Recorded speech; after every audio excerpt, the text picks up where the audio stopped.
Tonight, could a solution to the Mid-North's ambulance volunteer crisis be on the cards? And 3 inmates escaped from the Broken Hill prison, sending parts of the town into lockdown. This is Southern Cross News with Fraser Goldsworthy. Good evening. It seems a solution to the ambulance volunteer crisis in the Mid-North is in sight. SA Ambulance has reviewed its current training program and has begun rolling out a new system which will see volunteers ready to go within a week's training. With only 4 out of 14 shifts currently filled, patients in Port Broughton are left waiting for potentially life-saving treatment for far too long. But through crisis management, SA Ambulance has reviewed its lengthy training program. Volunteers will now be able to complete a short ambulance assist course within a week's training. And we've made it easy so they can get onto an ambulance after 6 training days and actually work with a more senior clinician as a driver. Residents could still be waiting up to 6 months for every shift to be covered though. Trainee volunteers have the option to complete training at a time that best suits them. SA Ambulance says it can't fathom employing paid staff in the region. They do just over 80 cases per year. You'd never be able to justify putting a paid paramedic crew in there. So far, the number of volunteers in Port Broughton has doubled. We've recruited 6, so we've got 4 in the training program now and 2 have only just joined in the last few days. SA Ambulance is about to roll out the same program in other country towns suffering from similar staffing shortages. So we're hopeful we have similar results to Port Broughton and we can get another half a dozen or so recruits to help fill up the rosters. And for the welfare of their friends and neighbours and families in these country towns, it's really important that we've got a healthy and vibrant volunteer ambulance service. Rachel Nell, Southern Cross News. Broken Hill police are still hunting for an inmate who escaped from the Broken Hill prison this morning. Patrick Reinke has more. At about 10:30, 3 men escaped from the Broken Hill Correctional Facility, sparking a citywide manhunt. 2 of the escapees were found by prison officers shortly after fleeing, but a third remains on the run. As the breakout occurred, local schools were thrown into lockdown, including Broken Hill High, which is only a block away from the prison. The school took to social media warning parents to not try to contact or pick up their children. It's understood to have lasted about an hour before the all-clear was given. The 2 men captured, aged 32 and 20, were taken to Broken Hill Police Station for questioning. It is believed the trio managed to get on top of a roof before escaping. They are expected to be charged with escaping custody, a crime that carries a maximum sentence of 10 years in prison. Any inmate who attempts to escape from prison is then reclassified and rehoused in a medium or maximum security prison. He is described as being of Aboriginal Torres Strait Islander appearance, around 170 centimetres tall with a medium build and long black hair. Police advise that anyone who sees the man shouldn't approach him, but should call 000 immediately. The state's new Premier is confident BHP has big plans for the state after meeting with the company's chief executive. Stephen Marshall says it's keen to explore new opportunities at Olympic Dam, which could have big benefits for our region. The state's most powerful person meets its most important one. Stephen Marshall and BHP CEO Andrew Mackenzie met for the first time since the Liberals were swept to power last month. Mr Marshall says the purpose was to show support for the company's Olympic Dam operations. And to let Andrew Mackenzie know that the new government in South Australia is extraordinarily keen to see the Olympic Dam mine expand. The company recently completed a multi-million-dollar upgrade of the mine smelter. It's a big employer in our region, with many travelling from the Upper Spencer Gulf to work at the site. BHP is also spending over $200 million on using contractors within our region, something welcomed by the new Premier. We applaud this initiative. Put in place by BHP, supported by Jackie McGill. It's great for our entire economy. And the pressure is on to bring power prices under control if there's to be further investment. It comes as discussions continue on building a deep-sea port in the Spencer Gulf to boost mineral exports. While coy on the issue, Mr Marshall hinted it'll be on the table for New Body Infrastructure SA. To develop a long-range productive infrastructure plan for our state. This was welcomed by BHP. John Hunt, Southern Cross News. Police patrols across the Barrier Police District, which includes Broken Hill, were kept busy over the long weekend. Officers conducted over 2,500 random breath tests as part of a statewide operation. Over 70 fines were given for speeding. Multiple truck drivers also failed random drug tests and were later found in possession of substances suspected to be methamphetamine. They've been charged with drug offences. A copper and gold mine north of Port Augusta is progressing after it gained approval from the state and federal governments. It means construction of the second phase of the $916 million Carrapateena project will now get underway. It was a long-awaited decision the company's glad to hear. It's a very long process, but working with the state government, then the federal government and then again the state government to get all the necessary approvals in place. Oz Minerals was so confident in the outcome of the proposal, it proceeded with construction before it received approval, the goal of commencing operation next year fresh in their minds. The company can now settle its fears.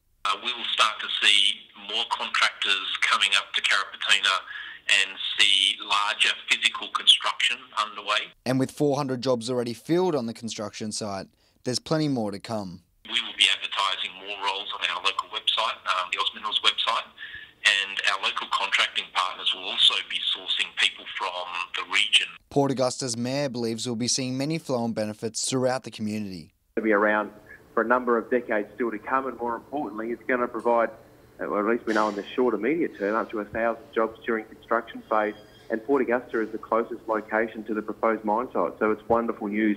Garth Burley, Southern Cross News. After the break, Whyalla students take part in a fun run to learn more about closing the gap.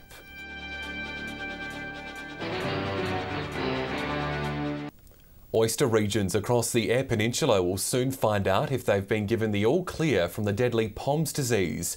PIRSA is expecting the results within the week from the state's major growing regions, hatcheries and feral oyster populations. Samples have been sent to specialised labs in an effort to rid the state of the disease after the catastrophic virus was detected in the Port River earlier this year. Fishers and boat operators are being urged not to use oysters and shellfish as bait. Kelly Engineering in Boolaroo Centre is continuing its worldwide growth by investing nearly $1 million into a new research and development facility.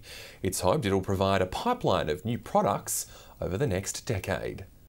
Improving soil health for future generations. Kelly Engineering has been servicing Australian farms for over 30 years, taking the business to the global market in 2006. It hopes the new facility will allow it to build state-of-the-art farming equipment in the town. New facility will allow us to more quickly and more effectively make models that suit European conditions or South African conditions or even specific conditions within Australia that we currently are slow to do. It comes with the business doubling in size over recent years and an increasingly high demand for the farming equipment. It's really important to us as a family to provide opportunities here in Boolaroo, and we're really proud that we can continue to do that. Kelly Engineering is set to have the new facility completed in 12 months, something they say will continue to help grow the business in new markets that require different capabilities. So we want to be a sort of a supply chain, an R&D product development company rather than just a manufacturing company. We need both capabilities, if you like. And we're repurposing sort of the core of the current facilities. Rachel Nell, Southern Cross News.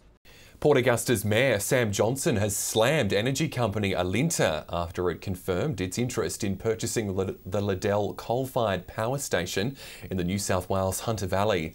Alinta is set to contribute $1 billion to the ageing power station, which would see it extend its life between 5 and 7 years. The same company that said to the people of Port Augusta it's not profitable to operate a coal-fired power station, so we're going to blow yours up, is now willing to spend $1 billion to buy a coal-fired power station. The move has also been backed by the federal government. Students and teachers in Whyalla have taken part in a fun run to raise awareness about the Closing the Gap initiative. It's all part of a program aimed at educating students on the disadvantages faced by the Indigenous.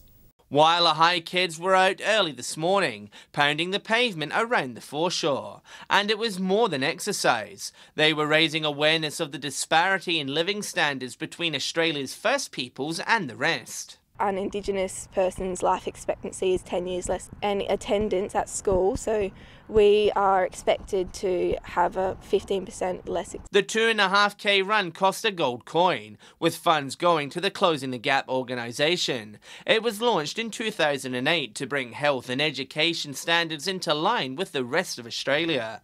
Students have also been hitting the statistics in the classrooms, learning more about how wide the gap is. They were shown about suicide rates, life expectancy, so now the students are walking away with more knowledge. Teachers say the lessons are changing their perceptions on the issue. Today has been a really big eye-opener for the students, and it's been such a positive culture. Students say everyone deserves access to the same opportunities. I didn't know much before, but since we're learning about it now, it's coming through the head. Aboriginal people have the right to learn and achieve their goals as non-Indigenous people do. John Hunt, Southern Cross News.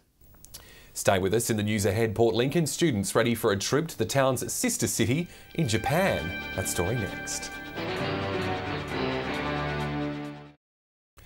A new viewing platform has been built at the Broken Hill Solar Farm, giving visitors a chance to look out over the project.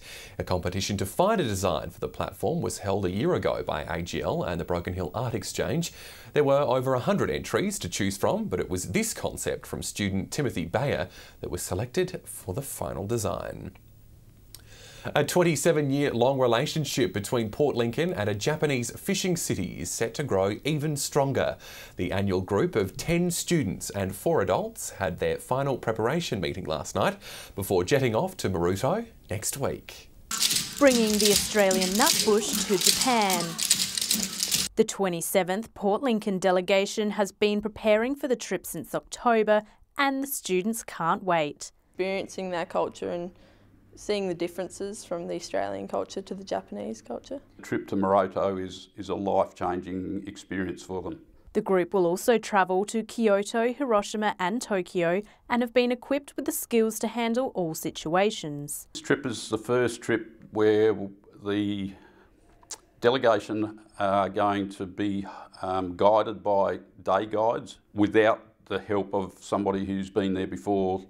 We do a session on a little bit of understanding about tsunamis and earthquakes, just as a safety thing as well. And the students will also have to adapt to some unique cultural changes as well. In the household, shoes off before you go inside, different shoes on when you go to the toilet.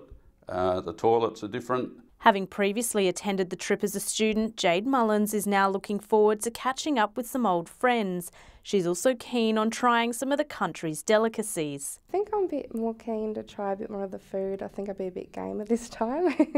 And the students are keen to share some Aussie treats of their own. Tim Tams, I hear, are a bit popular over there. Casey Trelaw, Southern Cross News. Looks like it'll be a great trip. Time now for fishing tips.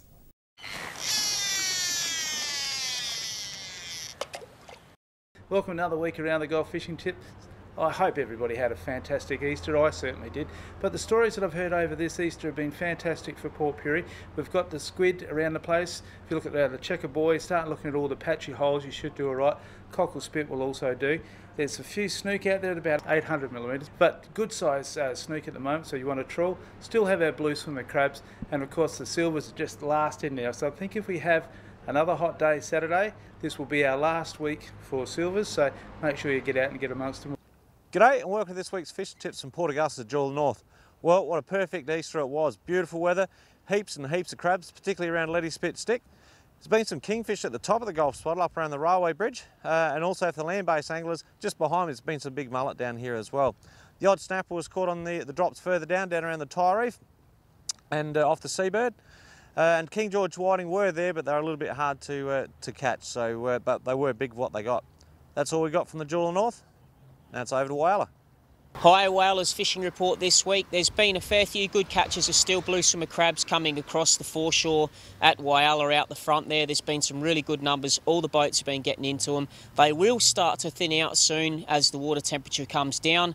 Some really good numbers of squid moving in towards the Mount Young ground, so definitely get amongst those. Some really nice garfish in the same areas as well. On the calmer weather, if you get some gents and some surface burley, you'll get those garfish in. There've been some good numbers and good sizes. For the land-based anglers. A few salmon starting to show up across the Point Lowly areas, especially off around the lighthouse, and a little bit further around towards Becky Point. A few sporadic schools of salmon showing up. G'day and welcome to Fishing Tips in Port Lincoln. There's been a lot of fishing activity over the past week with Easter.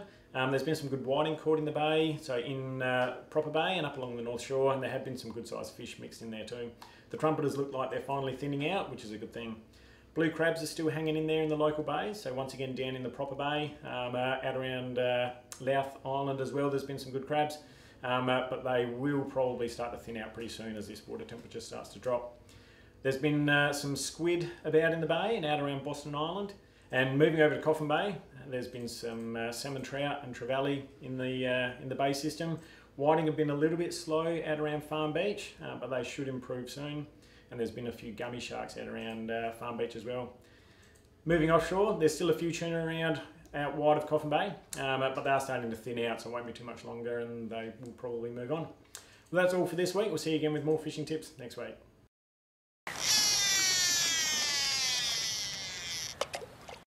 Stay with us after the break. Amy will join us with all the local weather details. And Amy, is the weather set to heat up again this weekend around the Gulf? Welcome back, Fraser. And yes, indeed it is, with almost summer-like temperatures predicted as we head into the weekend again. I'll have all the details next. Welcome back. Most centres experienced warmer temperatures again today. Port Augusta reached a high of 30, as did Broken Hill. Port Lincoln continues to remain slightly cooler with a top of 23. Meanwhile, temperatures sat in the mid-20s elsewhere. Taking a look at the satellite, and despite some cloud passing over the state, conditions are going to stay dry thanks to a weak high pressure ridge. If you're heading out on the waters tomorrow, expect the southeasterly winds to shift southerly up to 20 knots. Seas will reach 1.5 metres and the sun will pop up at 6:34. Looking at tomorrow's weather, and the region can expect a sunny day with temperatures continuing to warm up as we kick off the weekend. Port Augusta can expect a sunny 31 with similar conditions in Woodner and Corn. Mostly sunny in Whyalla and Port Lincoln, despite temperatures remaining a few degrees cooler and in the mid-20s. While Port Pirie will cool down to single digits overnight, it will turn out to be a sunny day with an expected maximum of 31 also. Looking towards early next week, and there isn't going to be much relief from the heat. Maximums in Port Lincoln will creep towards the low 30s. Similar conditions in Cleve this weekend before a top of 36 on Monday. Meanwhile, summer will return in Woodner, with temperatures rising as the weekend comes to a close before a scorching 39 forecasted for Monday. The Bureau predicts Whyalla is also going to have a warm start to next week, with 35 on Sunday before a high of 37 on Monday. Meanwhile, Port Augusta and Kadina will also be in for similar hot days, with temperatures sitting in the mid to high 30s towards the new working week. No relief from their high temperatures in Port Pirie either, with an expected top of 37 on Monday. Clare will experience milder days to kick off the weekend before a top of 35. Meanwhile, Broken Hill won't see the end of the sunny days, with temperatures in the low to mid-30s over the weekend and into Monday. So Fraser, once again, those milder autumn temperatures seem like a distant memory, with the Spencer Gulf to experience warmer summer conditions this weekend. Thanks, Amy. Hopefully the Spencer Gulf is able to stay cool, and it's good to be back. And that's Southern Cross News for this Thursday. Thanks for your company over here on 7 Mate, while the main channel brings you the Gold Coast Commonwealth Games. Enjoy the rest of your evening. Good night.